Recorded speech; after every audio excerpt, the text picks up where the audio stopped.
नमस्कार, जय भीम, जय शिवराय, जय संविधान। आज माझा हा फेसबुक लाईव्ह करण्याचा खरं तर एक हेतू किंवा कारण हे आहे की येत्या 2 तारखेला 2 मार्च रोजी CST स्टेशन मुंबई येथे आदरणीय बाळासाहेब आंबेडकरांच्या नेतृत्वाखाली आपण सामाजिक संघटना, त्या सगळ्या क्षेत्रामध्ये काम करणारी मंडळी आणि सगळे कार्यकर्ते हे मिळून एक मोर्चा आयोजित करत आहोत।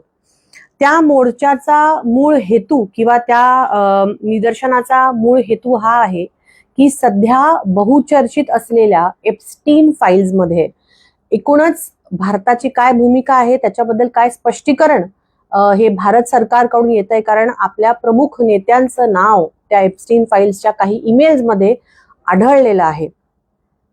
या सगळ्या गोष्टींवरती काहीतरी स्पष्टीकरण यावं आणि त्या सगळ्या गोष्टी समजून घेऊन, जी भूमिका मी आता तुमच्या पुढे मांडत आहेत, ह्या सगळ्या समजून घेऊन आपण पुढे जाऊन मोदींचा राजीनामा ह्या देशाच्या जनतेने मागितला पाहिजे आणि तो राजीनामा दिला गेला पाहिजे। ह्या एका मागणीस्तव त्या मोर्चाचं आयोजन आपण करत आहोत। दुपारी 12 वाजता CST स्टेशन इथे तो मोर्चा होणार आहे। आता मोर्चाबद्दल सांगितल्यानंतर थोडीशी पार्श्वभूमी मी एप्स्टीन फाईल्स बद्दलची आणि नंतर जो काही भारत अमेरिका करार झालेला आहे त्याच्याबद्दल मांडणार आहे। फेसबुक लाईव्ह थोडंसं लांब वाटेल आपल्याला, पण माझी विनंती राहील की ज्यांना कोणाला हे सगळं विषय जाणून घ्यायचा आणि का नक्की आपण हे मानतो आहोत किंवा काय आपल्या मागण्या आहेत, कुठल्या बेसिसवर आपण हे बोलतो आहोत, हे समजून घेण्यासाठी हा व्हिडिओ आपण शेवटपर्यंत बघा हीच अपेक्षा। एप्स्टीन फाईल्स अमेरिकेमध्ये हा विषय अतिशय गाजला। गेल्या 2-3 वर्षामध्ये अनेक निदर्शनं ह्या सगळ्या मुद्द्यावर झाली।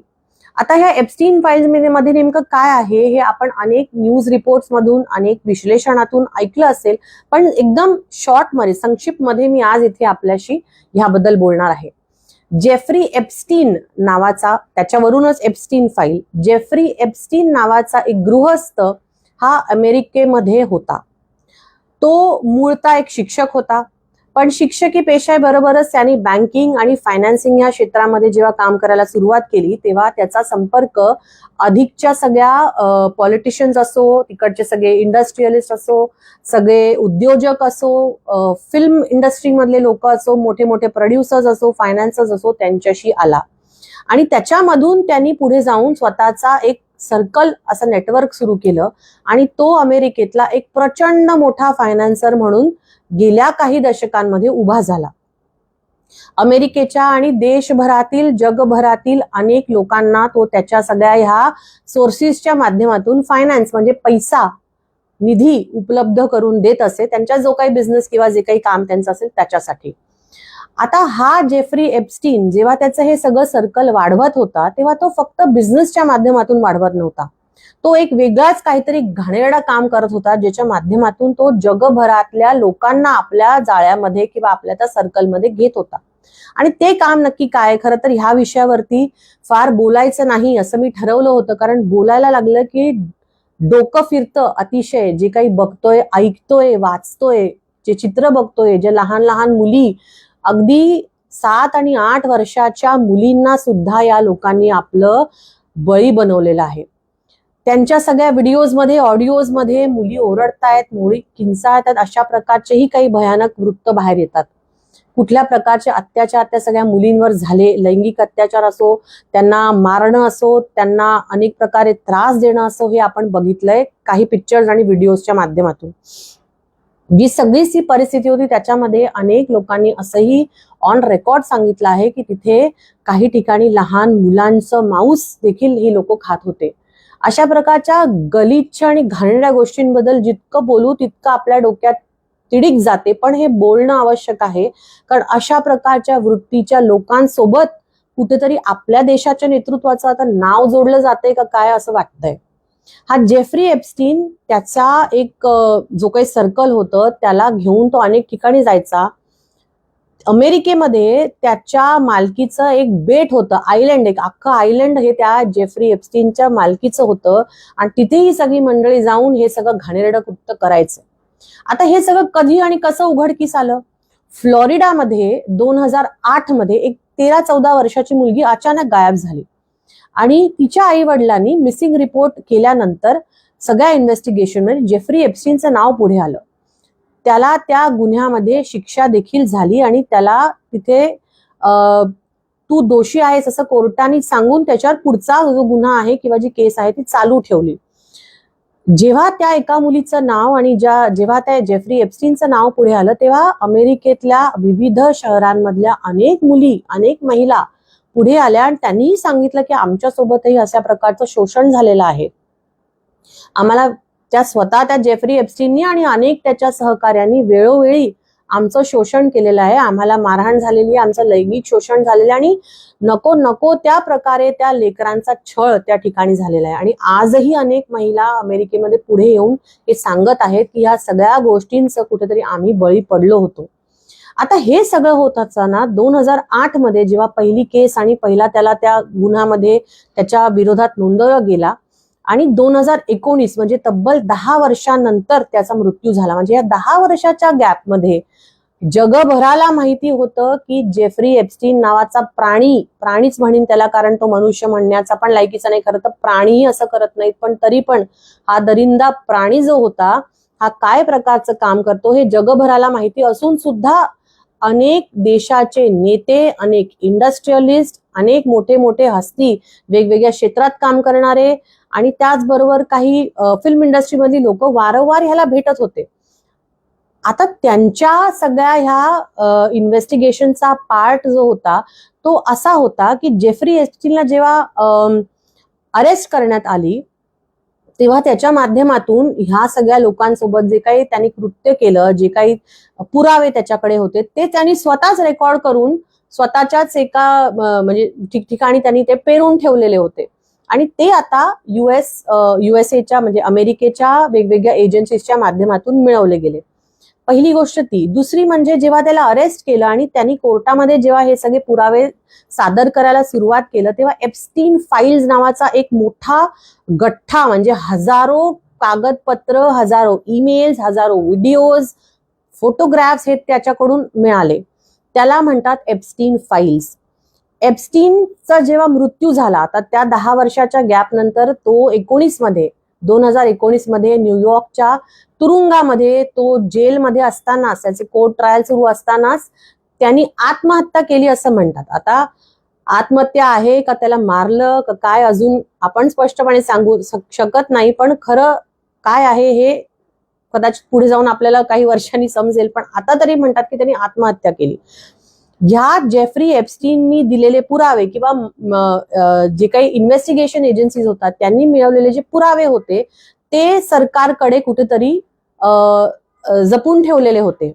अमेरिकेच्या जनतेनी अक्षरशः वर्षभर सगळ्या वेगवेगळ्या राज्यांमध्ये आपल्या त्या सगळ्या गोष्टींना आम्हाला समजायला हवं की हे सगळा प्रकार काय होता ह्यासाठी सरकारच्या विरोधात जाऊन प्रदर्शनं केली आणि शेवटी नोव्हेंबर 2025 मध्ये आता आपला जो नोव्हेंबर 2025 गेला त्याच्यामध्ये त्या सगळ्या लोकांच्या डिमांड म्हणजे जी जनतेने जो एक तिथे आग्रह धरला होता की त्या एप्स्टीन फाईल्स मध्ये नक्की काय आहे ते आम्हाला सांगा, त्याच्या बेसिसवरती अमेरिकेच्या त्या सभागृहानी पार्लिमेंटनी तिथे एक कायदा बनवला Jeffrey Epstein file transparency act म्हणून आणि 19 नोव्हेंबर 2025 रोजी तो कायदा पारित झाला. त्या कायद्याच्या अंतर्गत ज्या सगळ्या जेफ्री एप्स्टीनचे जे काही मटेरियल आहे किंवा जे काही त्याचं आहे त्या सगळ्या गोष्टींना पब्लिक करण्याचं टप्प्याटप्प्याने पब्लिक करण्याचं ठरलं आणि 30 दिवसांची मुदत त्यांना दिली होती.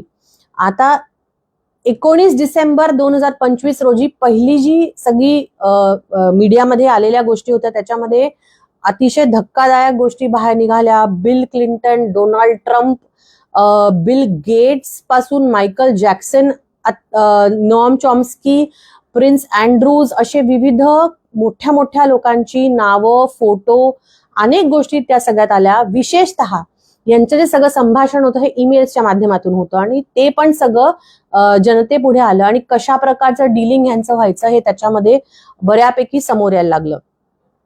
5-6 टप्प्यांमध्ये हा रिलीज झाला आणि पाचवा टप्पा जो होता तो 30 जानेवारी 2026 रोजी, म्हणजे आता 30 जानेवारी जी आपली गेली त्यावेळेस पाचवा जो टप्पा होता ह्या सगळ्या डेटाचा हा बाहेर आला. त्या डेटामध्ये आतापर्यंत आलेल्या सगळ्या फाईल्स, म्हणजे हे जर तुम्ही विचार कराल ना तर हे लाखोची कागदपत्र आणि हजारो व्हिडिओज आणि फोटोग्राफ्स आपण बोलतोय, पण ते टप्प्याटप्प्याने ते सरकार बाहेर आणतंय.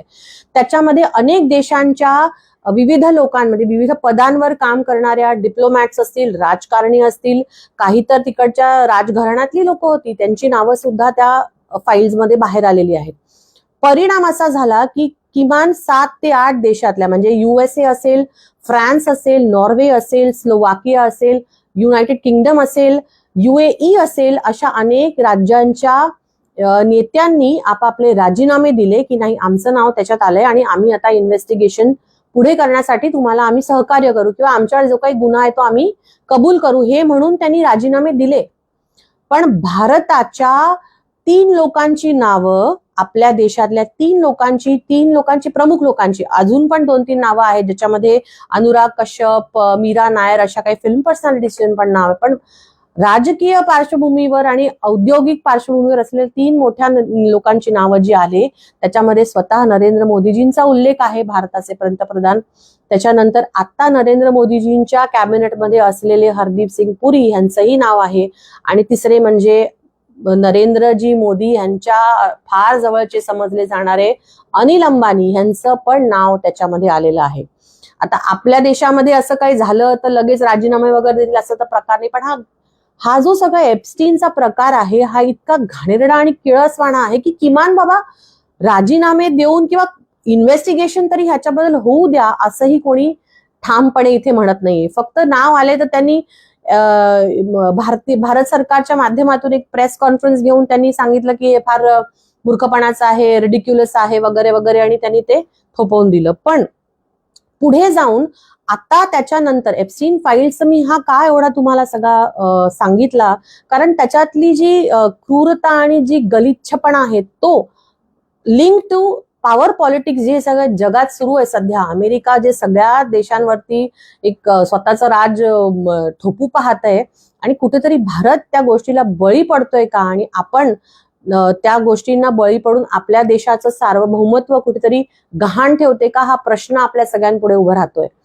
पण हे सगळं समजून घेत असताना आता जी इंडो अमेरिकन म्हणजे भारत आणि अमेरिकेमध्ये जी काही एक ट्रेड ट्रीटी झाली त्याच्याबद्दल आपण आता समजून घेऊ. म्हणजे आधी आपण जेफ्री एप्स्टीन बद्दल समजून घेतलं, त्याचं काय काम होतं, तो काय करायचा आणि कसा हा सगळ्या अनेक देशांच्या ताकदवर लोकांसोबत त्याचे संबंध होते आणि तो त्यांच्या सगळ्या राजकारणाला पण कसा एक त्याचं प्रभाव होता ह्या गोष्टींवरती. आता आपण जर आत्ताच्या पार्श्वभूमीवर बघितलं तर सध्या जी खूप चर्चेत असलेली ट्रीटी आहे, जी आहे Indo American Indo US deal ज्याला आपण म्हणतो, ही 6 फेब्रुवारी 2026 रोजी ही म्हणजे साईन झालेली आहे, ती प्रस्थापित झालेली आहे. त्याच्या आधी हे जी 3 मंडळी आहे ज्यांची नावं मी घेतली, अनिल अंबानी, तर अनिल अंबानी आणि राफेलमध्ये पण त्यांच्या सगळ्या ह्याचं जी पहिली राफेल डील होती त्याच्यामध्ये पण ह्यांच्या कंपनीचा समावेश होता असं दिसलं होतं. त्यांच्या कंपनीला कुठलाही अनुभव नसताना त्यांना तो कॉन्ट्रॅक्ट देण्यात आला वगैरे वगैरे, ही आधीची गोष्ट आपल्याला माहिती आहे. तो जेव्हा ह्या जेफ्री एप्स्टीन बद्दल बोलतो किंवा त्याचं जे कम्युनिकेशन, त्याचं जे संभाषण ईमेलच्या माध्यमातून येतं, हे मे 2019 पर्यंतचं आहे. म्हणजे 2008 मध्ये आपल्याला कळलेलं आहे की हा माणूस कसा आहे हा एप्स्टीन, आणि तरी सुद्धा भारताच्या सगळ्याच राजकीय पार्श्वभूमीवर महत्वाचा असलेला हा जो उद्योगपती आहे अनिल अंबानी, हा तरी सुद्धा अशा माणसांच्या संपर्कात राहतो. आणि पुढे जाऊन त्यांच्या ईमेलमध्ये असंही मेन्शन्ड आहे की आमची जी लिडरशिप आहे ती अमुक अमुक करायला तयार आहे किंवा अमुक गोष्टीला ते हो म्हणतील वगैरे वगैरे. आता ही पॉलिटिकल लिडरशिप नेमकी कोण आहे? जर 2017 आणि 19 आपण बोलत असू तर तेव्हा राजकीय नेतृत्व हे भारतात कोण करत होतं हे काय मी वेगळ्याने सांगण्याची गरज नाही, पण त्यांचं नाव कुठेही त्यांनी त्यांच्या ईमेल्समध्ये मेन्शन केलेलं नाही. जे मेन्शन केलंय ते ह्याच्यापेक्षाही घाणेरडं आहे.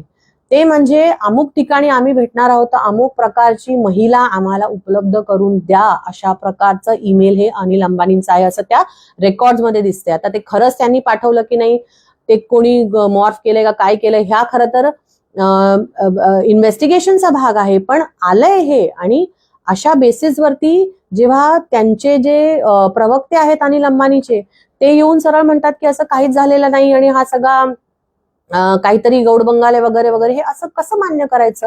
इतर देशांमध्ये असं झालेलं आहे आणि तिथे लोकांनी राजीनामे दिलेले आहेत किंवा ऍटलीस्ट त्यांनी इन्क्वायरी तरी सेट केली आहे, पण आपल्याकडे अजून तसं काही झालेलं नाही. ही शोकांतिका आहे. दुसरे जे गृहस्थ आहेत, Hardeep Singh Puri, Indo US trade deal बद्दल मी बोलणार आहे, पण हे जाणून घ्या कारण हे महत्वाचं आहे. हरदीप सिंग पुरी जेव्हा न्यूयॉर्क मध्ये होते, ते एका वेगळ्या एजन्सी सोबत काम करत होते तेव्हा तिथे, आणि ते असं म्हणतात की मी जेव्हा त्याला भेटलो, म्हणजे ते 3दा जेफ्री एप्स्टीनला स्वतः भेटलेले आहेत असं त्यांनी स्वतः सांगितलं. आणि त्यांच्या त्या ईमेल्स मध्ये पण जे रिकव्हरी झाली आहे डेटामध्ये, त्याच्यामध्ये फेब्रुवारी 2015, जानेवारी 2016 आणि मे 2017 अशा तिन्ही वेळेस ते त्यांना भेटलेले आहेत. आता त्यांनी जेव्हा म्हटलं तेव्हा ते असं सांगत होते की भारताला त्यांच्या सगळ्या कामातून कसा उपयोग होईल किंवा आपल्याला कसा फायदा करून घेतील अशा प्रकारची, म्हणजे how will India benefit from all these talks is what they were trying to find out. प्रश्न असा आहे की ज्या माणसाबद्दल आधीच आपल्याला माहित आहे 2008 पासून की त्याच्यावरती अशा प्रकारचे गुन्हे नोंदलेले आहेत, तो अशा प्रकारचा नेक्सस चालवतोय, अशा प्रकारच्या माणसाशी बोलून आणि त्याचा फायदा किंवा त्याचा मदत घेऊन भारताला कुठल्या प्रकारचा फायदा करण्याचा प्रयत्न हे करत होते, हे त्यांनी खरं तर स्पष्टपणे सांगायला पाहिजे. कारण आजही ते भारताच्या कॅबिनेटमध्ये, केंद्रीय कॅबिनेटमध्ये मंत्री म्हणून काम करतायत, पण पूर्णपणे स्पष्टीकरण अजूनही त्यांचं आलेलं नाहीये. त्यांची प्रेस कॉन्फरन्स बघितली, पण नेमके का भेटले, कसला, त्याचं काय तपशील आहे भेटींचा, हा त्यांनी खरं तर पब्लिक पुढे मांडायला पाहिजे. पण ते तसं म्हणत नाहीत की फक्त भारताच्या काय आपल्याला बेनिफिट घेता येईल, काय कामं सोबत करता येईल वगैरे वगैरे असं ते बोलतायत, पण ते सगळं मान्य करण्यासारखं एवढं सोपं नाहीये. आणि तिसरे, आपल्या भारताचे पंतप्रधान माननीय नरेंद्र मोदीजी यांचं जे नाव त्याच्यात आलेलं आहे, ते कुठल्या अनुषंगाने आलेलं आहे? एक ईमेल असा त्याच्यामध्ये होता की मोदी ऑन बोर्ड. आता मोदी ऑन बोर्ड ह्याचा अर्थ वेगवेगळा लागू शकतो अर्थात, पण शब्दशः अर्थ घेतला तर आपण जे काही करतोय किंवा आपण जे काही त्यांना सांगतोय किंवा आपण जे काही त्यांना कन्व्हिन्स करायला बघतोय त्याच्यासाठी ते अग्री झालेत. पण हा संशोधनाचा किंवा इन्व्हेस्टिगेशनचा भाग आहे, ह्याच्याबद्दल पण माहिती घेतली पाहिजे. आपल्या एजन्सीजनी सुद्धा याचं इन्व्हेस्टिगेशन केलं पाहिजे असं मला अगदी प्रामाणिकपणे वाटतं. त्याच्यातला एक महत्वाचा मुद्दा हा आहे की 2017 मध्ये मोदीजींच्या पहिल्याच टर्म मध्ये इस्रायलमध्ये पहिल्यांदा जाणारे प्राईम मिनिस्टर, खूप वर्षांनी जाणारे प्राईम मिनिस्टर म्हणून त्यांचा उल्लेख आणि उदो झाला, आणि 2017 मध्ये मोदीजी इस्रायलला जाऊन आले. त्याच्यानंतर जेफ्री एप्स्टीनच्या सगळ्याच ईमेल्स मध्ये पुन्हा एक उल्लेख होतो.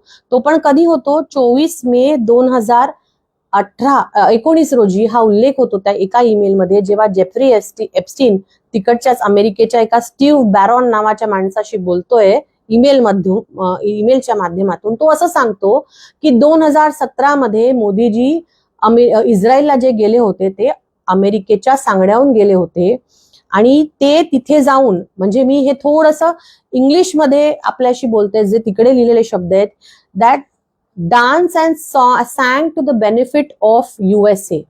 Modi dance and sang to the benefit of USA. म्हणजेच काय तर इस्रायलशी बोलताना असं काही बोलणी केली की ज्याने USA म्हणजे अमेरिकेला फायदा होईल. एकूणच काय, डान्स आणि सॉंग, याला डान्स आणि सॅंगला शुद्ध मराठीत आपण काय म्हणतो, तमाशा म्हणतो किंवा मुजरा म्हणतो. म्हणूनच तिकडे जाऊन अमेरिकेच्या फायद्यासाठी मुजरा मोदीजींनी केला का, हा प्रश्न आहे. हे शब्दशः आपण नाही घेतला तरी त्यांनी काय निर्णय घेतले, त्याचे काय परिणाम झाले, हा तरी अभ्यास किमान या निमित्ताने झाला पाहिजे.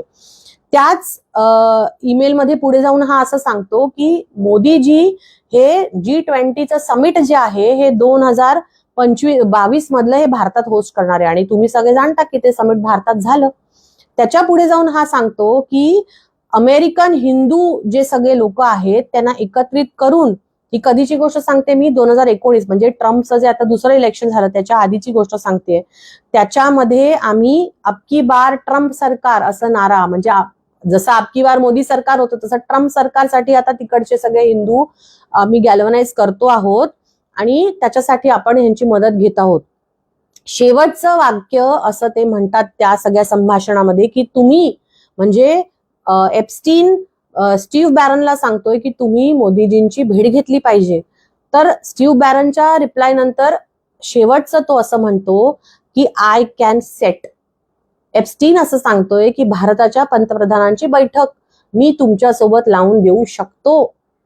हा जेफ्री एप्स्टीन सांगतोय 2019 मध्ये, जेव्हा तो जेलमध्ये जातो येतो आहे, त्याच्यावर अनेक भयानक प्रकारचे गुन्हे नोंदलेले आहेत, महिलांच्या मुलींच्या यौन शोषणाचे गुन्हे नोंदवलेले आहेत. आणि असा एप्स्टीन आमच्या देशाच्या पंतप्रधानांची बैठक ती त्रयस्थ एका माणसाशी करून द्यायची ताकद ठेवतो. म्हणजे ह्यांचे सगळे धागेदोरे कुठपर्यंत आहेत ह्याचा विचार आपण करा बरं. हे सगळं जे आहे हे त्या फाईल्स मधून आलेलं आहे.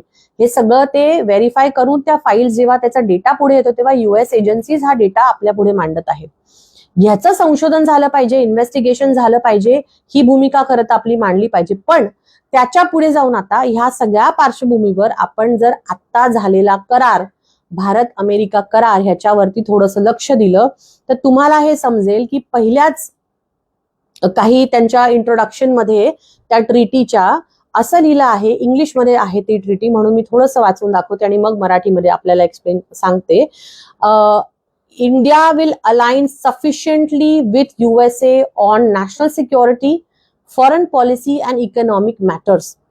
म्हणजेच काय तर भारताने आपल्या धोरणात्मक आणि आर्थिक निवडी किंवा निर्णय हे अमेरिकेच्या हितानुसार घेण्याचे ठरवलेले आहे. अलाइन सफिशियंटली म्हणजे आम्ही त्यांच्या हिशोबाने घेणार आहोत किंवा आम्ही त्यांच्या सल्ल्याने घेणार आहोत असं मान्य केलंय, असं त्या ट्रीटीमध्ये डोनाल्ड ट्रम्प लिहितात. त्याच्या पुढे प्रश्न असा उभा राहतो की जेव्हा आम्ही भारताचे लोक एक सार्वभौम म्हणजे सॉव्हरेन म्हणजे काय की आमचे निर्णय आम्ही स्वतः घेतो. आम्ही ज्या देशाच्या ज्या सगळ्या जनतेनी ही जी सरकार केंद्राचं निवडून दिलेलं आहे ते आमच्यासाठी निर्णय घेतलं. पण इथे कुठेतरी असं दिसतंय की अमेरिका आमच्यासाठी निर्णय घेईल किंवा आम्हाला निर्णय घेण्यास भाग पाडेल अशा प्रकारचं ह्या ट्रीटीमध्ये चक्क अलाइन सफिशियंटली असे शब्द वापरून इथे लिहिलेलं आहे. तुम्ही जर आता काही दिवसांचे डोनाल्ड ट्रम्प यांचे व्हिडिओज बघितले मोदीजींबद्दलचे तर ते चक्क असं म्हणतात की Modi is my friend, is a good man, but I do not want to spoil his politics. म्हणजे ह्याचं काय अर्थ आहे? कुठेतरी काहीतरी दडलं आहे का की जेणेकरून कुठेतरी ब्लॅकमेल करून कॉम्प्रोमाइज करून भारताला अशा सगळ्या गोष्टी करण्यासाठी अमेरिका भाग पाडते आहे का? हा सर्वात मोठा प्रश्नचिन्ह आहे. आणि हा आपल्या संविधानाने दिलेल्या सार्वभौम म्हणजे सॉव्हर्निटी, इंडियन सॉव्हर्निटी ह्याच्यावरती सर्वात मोठा प्रश्नचिन्ह उपस्थित करतंय. पुढे जाऊन आपण जर बघितलं दुसरा जो मुद्दा या ट्रीटी बद्दलचा आहे, तसे तर ही ट्रीटी तुम्हाला इंटरनेटवरती अवेलेबल आहे, तुम्ही जरूर वाचा. थोडीशी किचकट भाषा आहे पण तरी पण समजून घ्या. महत्वाचा मुद्दा जो 3-4च मुद्दे मांडते कारण नाहीतर फेसबुक लाईव्ह खूप जास्त मोठं होईल. दुसरा जो मुद्दा त्याच्यामध्ये आहे तो म्हणजे आत्ताचा सगळ्यात मोठ्या चर्चेचा विषय तो म्हणजे टॅरिफचा. जे दर भारत आणि अमेरिका ह्याच्यामध्ये वर्षानुवर्ष म्हणजे कितीतरी वर्षांपासून आपला सगळा ट्रेड किंवा आपला व्यापार सुरू आहे. ह्या आधीच्या सरकारांमध्ये जास्तीत जास्त 2.5 किंवा 3% टॅरिफ हा अमेरिकेकडून भारतावर लादला जायचा आणि भारतही त्या प्रकारचे टॅरिफ अमेरिकेवरती ट्रेडमध्ये लावत होता. आता असं आहे की तो टॅरिफ सरळ उठून 18% ते 20% झालेला आहे. पहिली गोष्ट म्हणजे भारतावरती अमेरिकेने टॅरिफ लावलंय पण भारताने अमेरिकेवर टॅरिफ लावायचं नाही, 0 टॅरिफ अशी पॉलिसी कुठेतरी ट्रम्पनी ह्या ट्रेड डीलच्या माध्यमातून आपल्यावर लादलेली आहे. आणि ह्याचाच कळस म्हणजे काल एक अशी बातमी आली की सोलर पॅनल्स म्हणजे जे सौर ऊर्जेचे पॅनल्स असतात त्याच्यावरती कालच अमेरिकेने भारतातून गेलेल्या पॅनल्सवरती 128% टॅरिफ लावलेला आहे. म्हणजे ह्या प्रकारचं जर टॅरिफचं धोरण भारत अमेरिका घेणार असेल तर भारताचा ह्याच्यात किती नुकसान आहे याचा आपण स्वतःच विचार करा. त्याबद्दलचाही ट्रम्पचा अतिशय एक म्हणतो ना एक असा माज आलेला व्हिडिओ बघितला मी, की ज्याने हा एका राज्याचा एका देशाचा अध्यक्ष आहे आणि ते असं म्हणतात की India will pay tariffs and US will not pay tariffs. म्हणजे इतका त्यांच्यामध्ये हा जो एक आत्मविश्वास, आविर्भाव किंवा माज ज्याला आपण साधारण शब्दात बोलतो, हा कुठून येतोय, कशामुळे येतोय, हा खरं तर आपल्या सगळ्यांनी विचार करण्याचा विषय आहे. टॅरिफ बद्दलचं हे झालं. तोच तिसरा मुद्दा जो आहे तो आणि आपल्यासाठी अतिशय महत्वाचा जो आहे तो म्हणजे आपल्या शेतीमालाबद्दलचा. ह्या ट्रेड डील मध्ये भारतीय शेतीमाला म्हणजे अमेरिकेतून येणाऱ्या शेतीमालावर 0 टॅरिफ भारत लावेल असं आहे. म्हणजेच काय की कमी दरामध्ये जेव्हा अमेरिकेचा सगळा शेतीमाल, मग त्याच्यामध्ये गहू झाला, तुमचं कापूस झाला, सोयाबीन झाले, हे जे आपल्याकडे मुख्य पिकं आहेत, अशा प्रकारचा माल जेव्हा बिना टॅरिफ कमी दाममध्ये, जेव्हा कमी दरामध्ये जेव्हा भारतात येईल आणि भारताच्या सगळ्या व्यवस्थेमध्ये जेव्हा तो उपलब्ध असेल, तेव्हा आपल्या शेतकऱ्यांना जो आजही हवालदिल आहे, आपल्याला अजूनही MSP किंवा जो मिनिमम सपोर्ट प्राइस आहे तो मिळत नाही आहे. अवकाळीमुळे शेतकऱ्यांची अक्षरशः वाट लागलेली आहे. सरकारी अनुदान म्हणा, इतर सगळ्याच गोष्टी म्हणा, आधीच शेती ही फार एका आव्हानात्मक परिस्थितीमध्ये असताना आणि शेतकरी आपण बघत आहोत की कुठल्या पद्धतीने बिचारे आपलं सगळं शेती सांभाळून जगण्याचा प्रयत्न करत आहेत, किंबहुना अनेक जण आत्महत्या करत आहेत. अशा परिस्थितीमध्ये जेव्हा अमेरिकेचा हा कमी दरातला माल भारतीय व्यवस्थेमध्ये येईल, भारतीय बाजारांमध्ये येईल, तेव्हा आपल्या शेतकऱ्यांचं काय होईल ह्याचा विचार आपण सगळ्यांनी केला पाहिजे. हा आपल्या राजकारण्यांनी केला नसेल का? हा माननीय मोदीजींच्या किंवा त्यांच्या कॅबिनेटच्या कुठल्याही माणसांना समजत नसेल का? असं नाहीये. तरी सुद्धा हे झालंय. हे कशाला झालंय? प्रेशर काय आहे भारतावर हे खरं तर आपण सगळ्यांनी समजून, अभ्यास करून समजून घेतलं पाहिजे. त्याचा लिंक कुठेतरी एप्स्टीन फाईल्सची आहे का? किंवा एप्स्टीन फाईल्स मध्ये जे काय आहे त्याला कुठेतरी दडपायसाठी हे असं काहीतरी ट्रेड डील करायचं आणि लक्ष विचलित करायचं असं काही आहे का? हा माझ्या सारख्या एका कार्यकर्तीच्या मनात पडलेला साधा प्रश्न आहे. याच्यावरती किमान इन्व्हेस्टिगेशन होणं, याच्यावरती किमान काहीतरी एक शोध मोहीम होणं गरजेचं आहे असं मला वाटतं. त्याच्यातला चौथा आणि महत्वाचा मुद्दा तो म्हणजे या सगळ्या डीलमध्ये जी काही भाषा वापरली गेली आहे त्याच्यातली मी आधी पण तुम्हाला सांगितलं की will align sufficiently with US हे वापरलं गेलंय. त्यांनी अजून एका याच्यामध्ये असं लिहिलंय की US will monitor India over Russian oil purchase. म्हणजे पुन्हा त्यांची जी दुश्मनी आहे रशियावर, आता अमेरिका आणि रशियाचं किती सौख्य आहे आपल्याला सगळ्यांना माहिती आहे. पारंपरिक भारत हा रशियाकडून तेल खरेदी करत आलेला आहे. आता USच्या प्रेशरमध्ये येऊन रशियाकडून तेल घ्यायचं नाही, नाहीतर पुन्हा तुमच्यावर टॅरिफ लावू अशी धमकी सरळ ही डोनाल्ड ट्रम्प आणि अमेरिकेने ही भारताला दिलेली दिसते ह्या ट्रीटीमध्ये. ते पुढे जाऊन म्हणतात की we will monitor India over Russian oil purchase. मला एक सांगा, साधी ग्रामपंचायत आपली असते, त्या ग्रामपंचायतीमध्ये मला जर ग्रामपंचायतीसाठी मी जर सरपंच आहे, मला माझ्या ग्रामपंचायतीसाठी ह्या गावातून दुसऱ्या गावातून माल घ्यायचा, त्या ठेकेदाराकडून माल घ्यायचा, अमुक करायचं, तर हे निर्णय कोण घेतं? हे मी सरपंच म्हणून माझे जे सगळे सदस्य आहेत आम्ही सगळे मिळून घ्यायचं असेल, हा साधा ग्रामपंचायतीचा नियम आहे. आणि इथे भारत तेल कोणाकडून घेणार, विकत घेणार, हे जर अमेरिका सांगणार असेल तर हे आपलं सार्वभौमत्व किती टिकवू शकतील हा प्रश्न आहे. त्याच्या पुढे जाऊन सांगतं की अमेरिकेनी व्हेनेझुएला कडूनच भारताने तेल घ्यावं असाही आग्रह धरलेला आहे. आता व्हेनेझुएला हे काय सगळं प्रकरण झालं मागच्या काही दिवसांमध्ये तुम्ही बघितलं, म्हणजे त्याचा सरळ फायदा हा अमेरिकेला झाला पाहिजे हे तिथे कुठेतरी आहे. आणि त्यामध्येही व्हेनेझुएलाकडून आपण जे तेल घेऊ ते रशियाकडून घेणाऱ्या तेलापेक्षा महाग आहे. कुठल्याही देशाला हे सरळ सोपं समजतं की जिथून स्वस्त मिळेल तिथून घेतलं पाहिजे, पण अमेरिकेच्या दबावापोटी रशियाकडून घ्यायचं नाही आणि व्हेनेझुएलाकडून घ्यायचं असं कुठेतरी याच्यात दिसतंय. आता अशा अनेक गोष्टी ह्या ट्रेड डील मध्ये नमूद आहेत. मी खूप जास्त याच्यामध्ये डिटेलमध्ये जाणार नाही, आपण सगळ्यांनी त्याच्यावर थोडंसं माहिती घ्यावी अशी मी अपेक्षा व्यक्त करते. पण त्याच्यानंतरच एक राफेलची डील पुन्हा झाली, जो आहे MRFA प्रोग्राम. म्हणजे काय की राफेलच्या खरेदीचा जो प्रोग्राम भारताने नुकताच जाहीर केला, त्याच्यामध्ये पण कुठेतरी अमेरिकेचा हस्तक्षेप आहे असं सरळ सरळ दिसतंय. आणि त्याचं कारण काय हे मी सांगते. आता राफेलची जी आधीची डील झाली ती पण आपल्याला माहितीये की त्याच्या प्राइसिंगमुळे किंवा त्याच्या जी किमतीमुळे किती त्याच्यावर सगळा प्रश्न झाला, प्रश्नचिन्ह उपस्थित झाला, अनेक त्याच्यावरती ताशेरे ओढले गेले, तरी पण ते केलं गेलं. आता पुन्हा 114 राफेल विमानं ही फ्रान्स कडून घ्यायचं भारताने ठरवलंय. आता भारतीय सैन्यामध्ये विमानांची गरज आहे का? निश्चित आहे.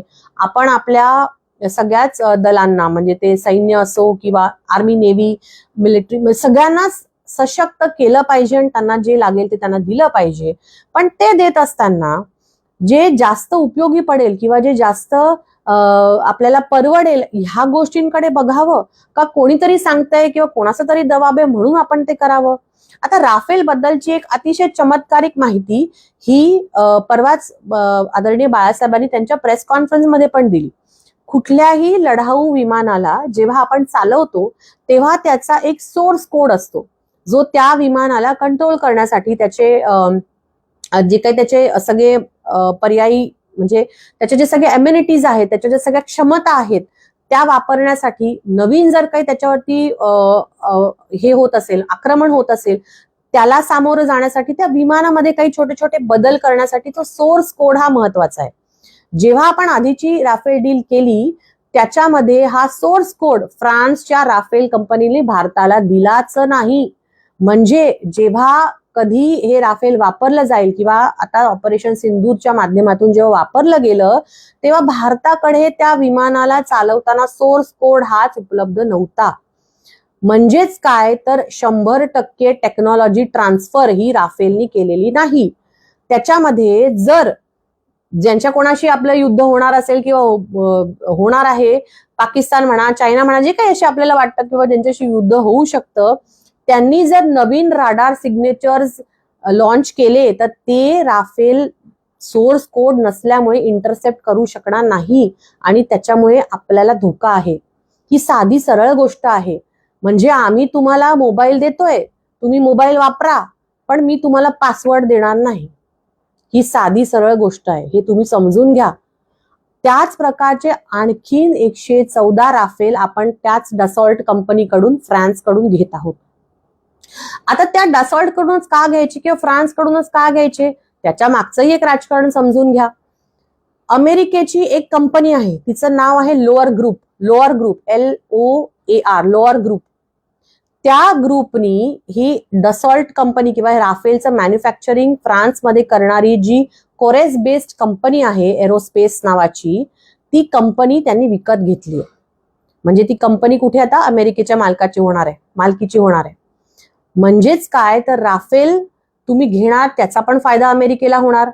100% ते तुम्हाला जी काही टेक्नॉलॉजी ट्रान्सफर आहे तेही करणार नाहीत आणि शिवाय तुम्हाला तो सोर्स कोड जो आहे तोही देणार नाही. म्हणजे हे विमान वापरताना आपण आपल्या सैन्याला किंवा आपल्या नॅशनल सिक्युरिटीला किती कॉम्प्रोमाइज करत आहोत, किती धोक्यात टाकत आहोत ह्याचा विचार करायला नको का आपण? त्याच तुलनेमध्ये रशिया यांनी आपल्याला जो एक फॉर्मल ऑफर दिली होती, ते जे लढाऊ विमान होतं Su-57E असं नावाचं ते लढाऊ विमान होतं, ते ह्या राफेलच्या किमतीच्या अनुषंगाने कमी पण होतं आणि ते 100% टेक्नॉलॉजी ट्रान्सफर करण्याला तयार होते. म्हणजे सोर्स कोड असो, इतर टेक्नॉलॉजिकल सगळं इनपुट असो, हे रशिया आपल्याला द्यायला तयार होती. पण तरी सुद्धा ते न करता, रशियाकडून न घेता, आता अर्थात रशियाकडून का नाही घेतलं हे मी स्पष्ट सांगितलंच तुम्हाला, अमेरिकेच्या दबावाला बळी पडून हे रशियाकडून न घेता आपण पुन्हा राफेलकडूनच किंवा फ्रान्स कडून ते घेत आहोत. पण ती कंपनी, त्याचे जे मुख्य पार्ट बनवणारी जी कंपनी आहे लोअर ग्रुप, ती आता अमेरिकेच्या कुठल्या तरी काही विकत घेतलेली. म्हणजे पुन्हा ते सगळं घुमून फिरून अमेरिकेकडेच जाणार आहे. शेवटचा मुद्दा ह्या सगळ्या इंडो करार म्हणजे इंडो US करारांमध्ये मला हे वाटतं की जेव्हा इतका महत्वाचा इतक्या महत्वाच्या करारावरती जेव्हा आपले देशाचे पंतप्रधान किंवा जे काही सगळे त्यांचे मिनिस्टर्स आहेत, फॉरेन मिनिस्टर हे वॉट एव्हर, ते जेव्हा करतायत काम किंवा तेव्हा जेव्हा लोकांमध्ये हे संभ्रम आहे किंवा लोकांमध्ये हे प्रश्न उपस्थित राहत आहे, तर ह्याच्यावरती काहीतरी स्पष्टीकरण किंवा काहीतरी भूमिका हे सरकारने देणं क्रमप्राप्त नाहीये का? आपण ज्या सरकारला मतं देऊन निवडून देतो, हे सगळे 130 कोटी लोकांनी ज्यांनी ज्यांनी मतदान केलं असेल, किमान त्यांच्यापर्यंत तरी ही माहिती पोहोचवा की हे सगळं काय चाललंय आणि कशाला आपण ह्या दबावाला बळी पडतोय किंवा का हा दबाव आपल्यावरती आहे. आणि ह्या सगळ्याचा एक शेवट म्हणून मी आता अंताकडे येत आहे ह्या फेसबुक लाईव्हचा, एक वेगळाच प्रश्न माझ्या मनात उभा राहतो. आणि तो प्रश्न असा आहे की जेफ्री एप्स्टीनचं सगळंच एकूण त्या फाईल्स, त्याच्यामध्ये या सगळ्या मंडळींची नावं येणं, ज्या प्रकारचा डेटा आहे, आणि ट्रम्प वारंवार मोदींना हिनवणं ट्रम्पनी की तुम्ही तुमचं मी म्हणजे त्यांचं करिअर बिचाऱ्यांचं खराब होईल किंवा he is my friend, I don't want to do it वगैरे वगैरे, किंवा सिंदूर, ऑपरेशन सिंदूर म्हणजे पहलगामचा जो आतंकवादी हल्ला झाला आणि त्याच्यानंतर ऑपरेशन सिंदूरचं जे एकूणच कार्यवाही झाली, त्याच्यामध्ये सुद्धा पाकिस्तान आणि भारतामध्ये शांती झाली किंवा सीजफायर झालं, हे ट्रम्प यांनी अनाऊन्स केलं. म्हणजे नेमकं परराष्ट्र धोरण आपल्या देशाचं किंवा नॅशनल सिक्युरिटी हे कोण कंट्रोल करतंय, हा प्रश्न जेव्हा सगळ्या जनतेपुढे उभं राहत असेल, तेव्हा राजकीय पक्ष असो, सामाजिक संघटना असो, ह्यांनी कुठली तरी ठाम भूमिका घेऊन पुढे येणं गरजेचं आहे.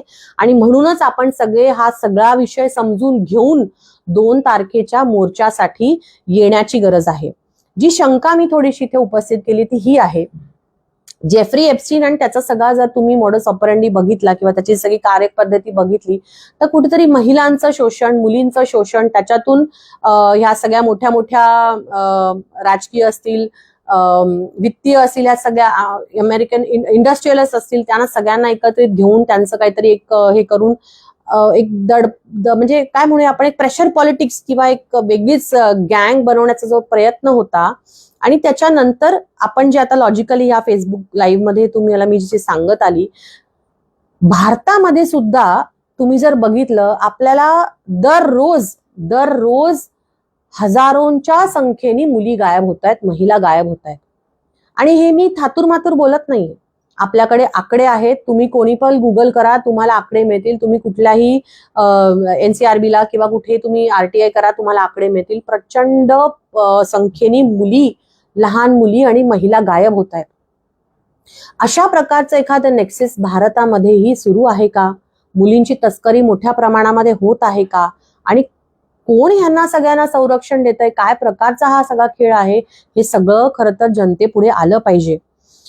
साध्या गोष्टी आपण जर बघितल्या ना, तर आपल्याला म्हणजे अक्षरशः आपण कडबडून जाऊ की चाललंय काय नेमकं. कारण आपल्या सगळ्या आयुष्यामध्ये ना इतके प्रॉब्लेम्स असतात, इतक्या गोष्टी असतात की ह्या आकड्यांकडे किंवा ह्या सगळ्या गोष्टींकडे आपण एक एक केस म्हणून बघत असतो. पण जेव्हा आपण एकत्रितपणे बघू तेव्हा लक्षात येते की ह्या प्रश्नाची तीव्रता काय आहे.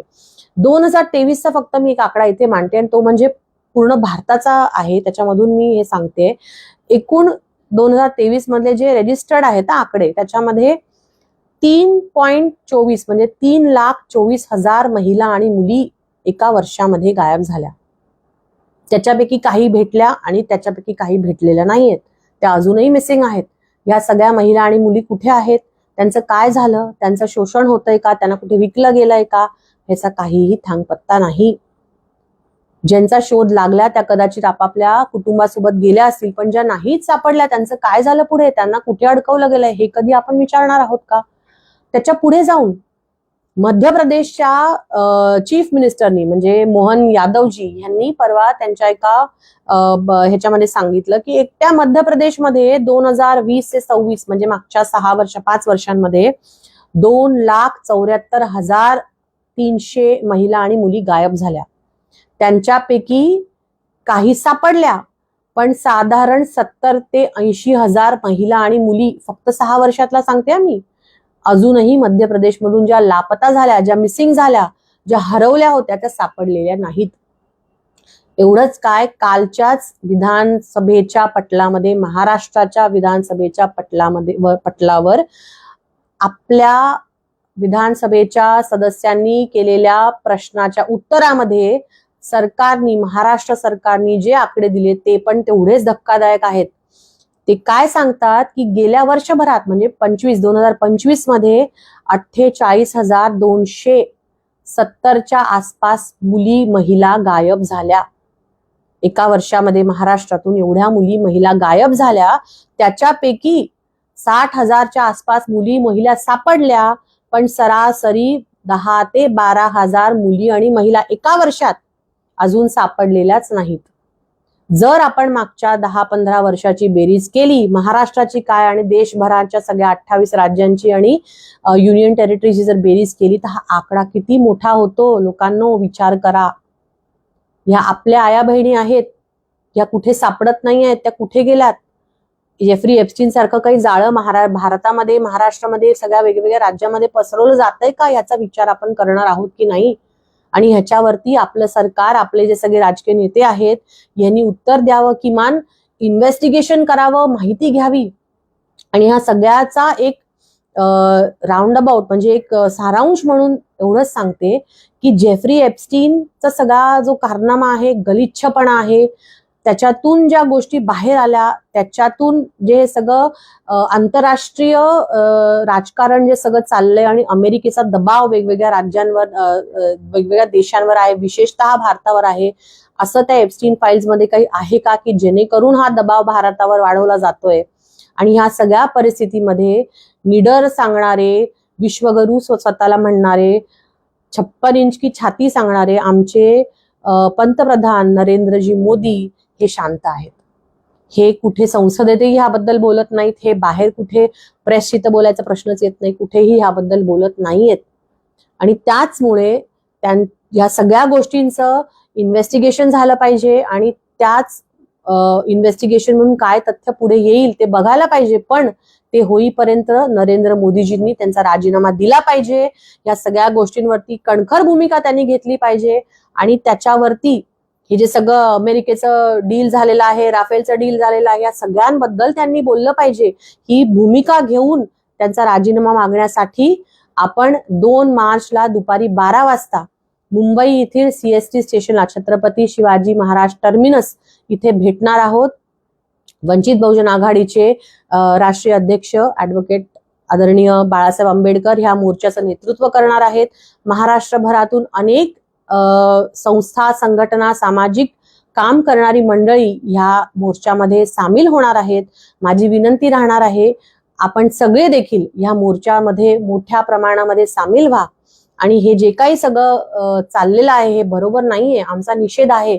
हा निषेध नोंदवण्यासाठी आणि नरेंद्रजी मोदी यांचा राजीनामा मागण्यासाठी आपण 2 मार्चला दुपारी 12 वाजता CST स्टेशन म्हणजे छत्रपती शिवाजी टर्मिनस मुंबई येथे जमावं ही आग्रहाची विनंती करत आहे. जय भीम, जय शिवराय, जय संविधान.